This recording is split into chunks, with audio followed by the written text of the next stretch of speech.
Hey, you, friends, family, and strangers. I woke up to a giant praying mantis outside my window. That machine is dumping cement into those footer molds that I told you about.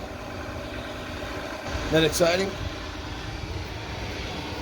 I did oversleep. I would have got a head start on some of that yummy footage for the time-lapse build project that I have been shooting over the last several days, sick or not sick. I've been putting the camera in the window and dealing with that. Speaking of being sick again, I am partially out of the woods. I was able to get up out of bed before like the mandatory timeline that I had to get up, mandatory deadline I should say, before I had to get up. I'm going to use this extra hour to go to the store. I need to buy rash lotion. Look at this. Heat, summer heat, rash, nasties. And my big fat inner thigh meat is rashy as shit as well. Would be nice to find some skin repairings lotion. So let's get our ass over to the store and see about making that happen. I also have a nice little list of stuff I should be buying as well. So with enough luck, we'll get that done. Maybe see about lunch. Then we got to get our asses to work. Again, we keep on filming day after day after day. Whether the episodes are bangers or not, we're still banging. You're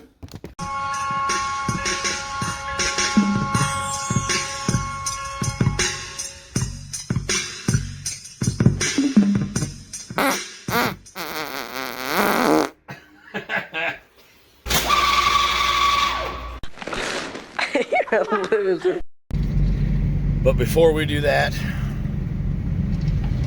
let's go ahead, motherfuckers, and drop this modem and router off for Time Warner Cable / Spectrum.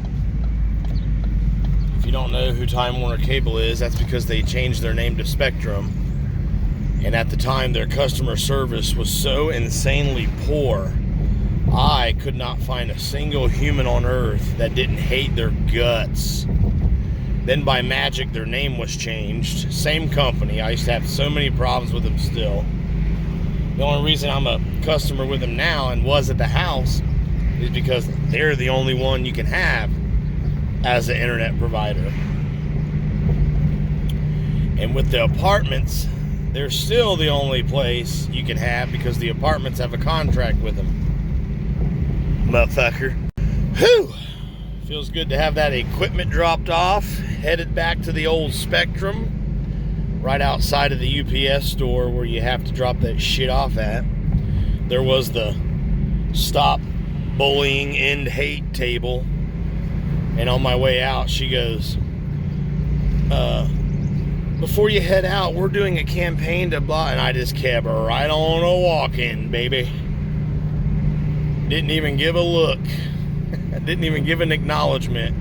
Not an explanation, a no thanks, a kiss my yits, a nothing. I just kept it right on a walking, baby.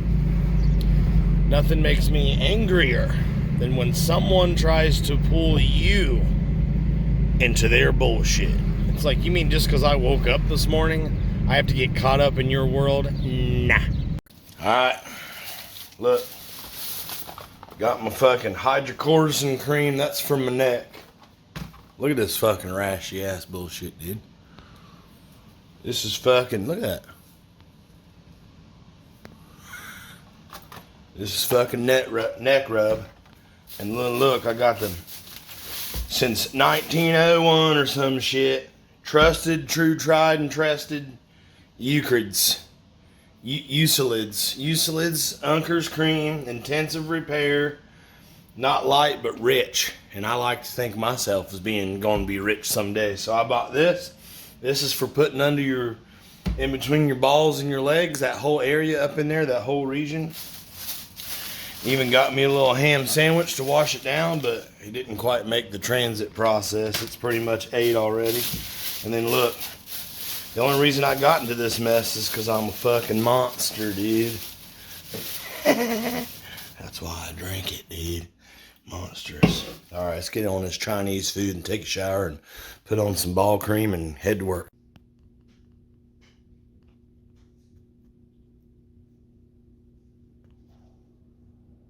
Look, this hydrocurtisan package came with 2 of them. I didn't realize. Then I thought maybe somebody was being a smart fuck and put 2 in there. But nope, it says 2-2 ounce. So 2 ounce fucking slotches, dude. So that's exciting. I get to take one to work and keep it in my bag. If any of these hot chicks at work want a little hydrocurtisan cream because of last night's romping, all they got to do is come to Daddy Dougie, because I got it, baby. It's fucking 118 degrees out here. At least that's how it feels. I got the hydrin cortisone cream around my neck, but just this shirt touching that rash feels like fire ants are just crawling all around my skin. It is fucking miserable as fuck.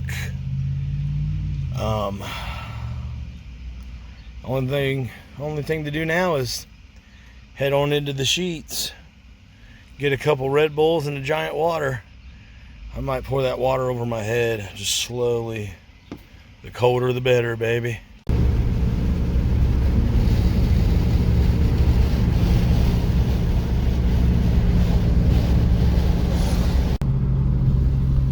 And just like that, my friends, through the power of movie magic, it is raining.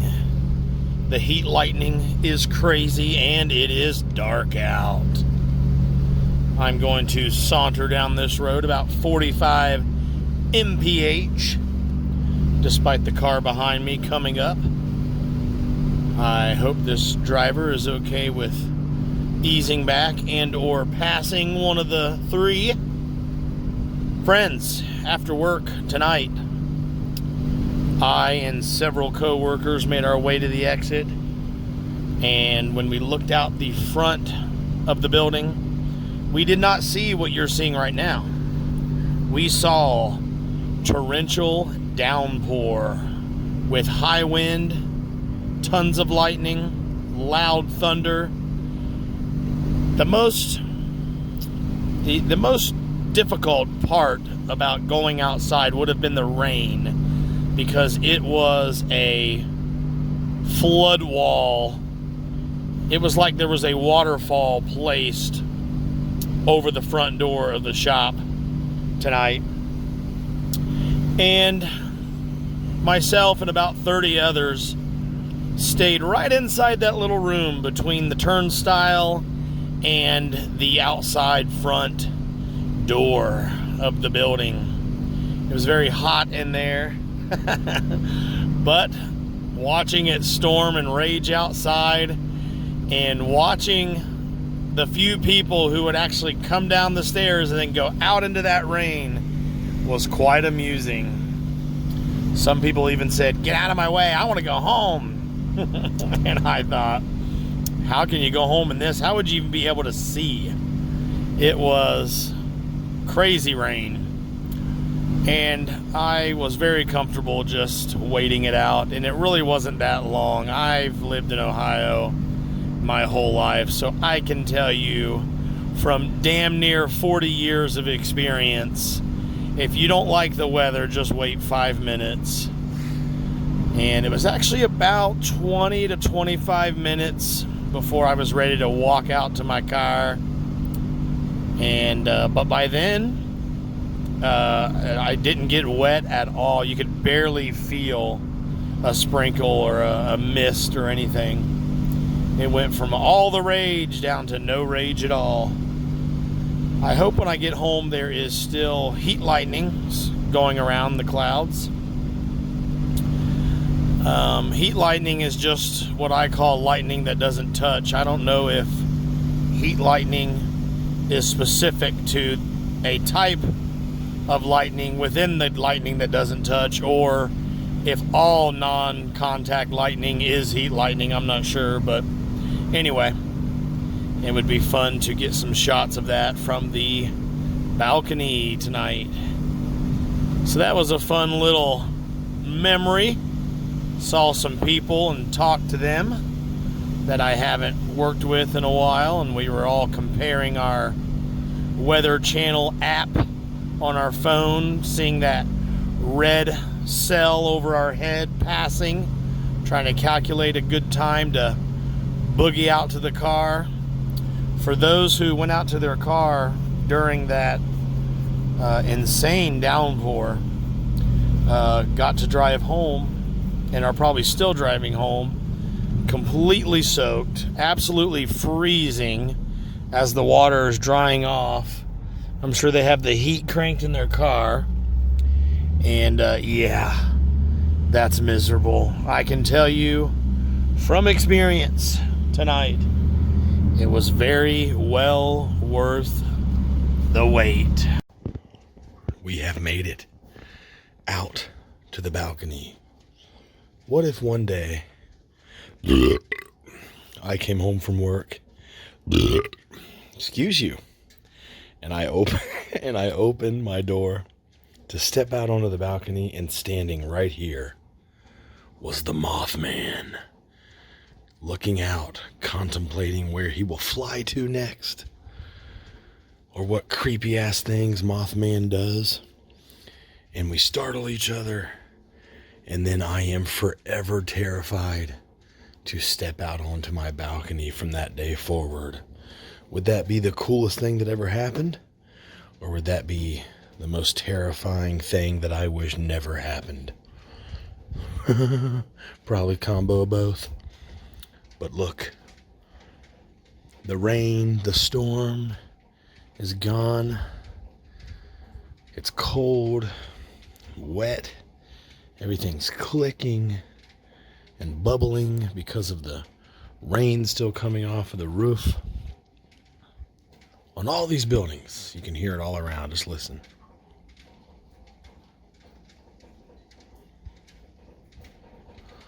You can hear a bunch of rain hitting that building right there, that unfinished building. It's like hitting that protective water barrier paper stuff. But anyways, look at the septic line graveyard coming in hot. As you saw with your own eyes, they put a footer around the whole thing today. That means a floor will be installed soon. And after that floor is in place, attached with rebar down into the footer, then they will put the framework of walls in place for that bottom floor, for that bottom level. That will be happening soon, right here before our eyes. I enjoy a good construction project. I think it's one of the most fascinating things you could ever watch and learn from. As I probably already told you, when I was a kid, my parents decided to triple the size of our house. So a big crew came out. I actually remember the name of the construction company still to this day, even though I was like 9. And they did their thing, and I was out there as much as humanly possible watching. And what I mean by that is, as long as I wasn't at school, I was out there watching them work. I remember very, very specifically, very, very well, like yesterday, the day they raised that first wall. It was a 2-story wall to make up part of the addition, which was a big open 2-story living room. And you can go see videos of that room on Dougalo Nation. I don't remember what they're called, but a lot of filming happened in that home that I grew up in. But anyways, I remember when they raised that first wall, I could not wait to see how it was done, and I watched it being raised. I was fascinated with how they work and what they do. But anyways, enough of that bullshit. Just taking in the sights out here. On the way home, through town, there were 2 streets that were blocked off and closed that were not closed earlier today. And I think it all has to do with the storms that come through. One in particular was directly blocking my route home, and past the road closed sign, there were emergency lights and trucks, but there was also blackness. There was no power down that street. And I think what we may have been dealing with was standing water, making it hazardous to drive through, or a downed tree, perhaps. I didn't really get to see what was going on, but the street was closed in 2 different spots that I saw, and potentially more throughout town that I didn't see. But apparently, all hell broke loose tonight while I was at work. Tomorrow is the day when I finally sit down and flush out a detailed, specific budget to take care of some things, to further tie up loose ends, and to figure out ultimately when the hell we're getting back on the road and what we're doing first and what we're doing second, blah, blah, blah. Couple potential obstacles. I'm not going to have income in the month of June, so I need to budget for that. I want to get my mom paid back what she generously floated me to get in here a few weeks early and get my life started. I want to get those things done and clear. So I want to pay her back. I want to put the money up for the bills and everything through the month of June. Then after that, there should be a clear, solid spending limit budget in place. Right? And I'm excited to finally get that done. There is reasons why I haven't sat down and flushed that out until tomorrow. There's just been everything else going on all at once. Speaking of everything else going on all at once, the fine maintenance people will be coming through that door here in a few days to change the furnace filter. But look at this messy place. That's what happens when you move the way that I'm moving, where you can only bring a few things up at a time, then you get sick, and then you're sleeping in as much as possible all week long, and you still kind of bring stuff up every day. And yeah, tomorrow needs to be the day when I tidy all this crap up and do random stuff like assemble that bar stool and crap like that. Potentially put a real coffee table in place instead of using that bar stool as a coffee table. You know, stuff needs to happen so that you and I can get back to happening. You know what I'm saying? But with that said, in any event, I want to thank you dearly, sweetly, and neatly for spending your precious, non-renewable time with little old me today. I don't know why you did, but thanks for doing it. If you want to contact me directly, it's dougalonation@gmail.com. And if you want to help me out, then you'll share my content with all your dumb buddies. I gotta go. It's time to turn in and turn up for the night. But friends, family, dear strangers, do not be upset because I will be back with you again, like always, no matter what, at 7 a.m. tomorrow morning, every damn day of the week. But until then, please don't be a douche.